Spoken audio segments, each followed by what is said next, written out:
I live in South Orange, but was born and raised in Montclair. I testified a month ago in support of keeping the south end of Montclair in the 10th Congressional District, but felt compelled to speak again on this issue as I'm concerned with the arguments being made to move this historically Black neighborhood into the 11th Congressional District with the rest of Montclair. The main argument being made that uniting Montclair into a community of interest would help address issues such as train service is deeply flawed. For instance, 20 years ago, Montclair accepted a plan to build the new Montclair-Boonton train line that created a direct service into New York City. To build this new line, Montclair agreed to allow 30 homes in the lower end of Montclair to be knocked down.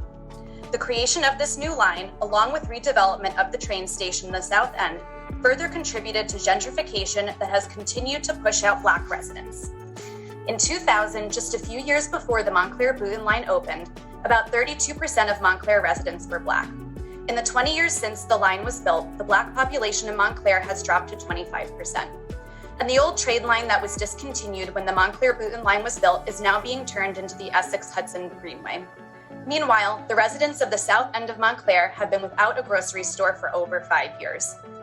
A united Montclair is not a community of interest, as the issues impacting the Black residents of the south end are vastly different than the concerns of white and wealthier residents living in the rest of Montclair.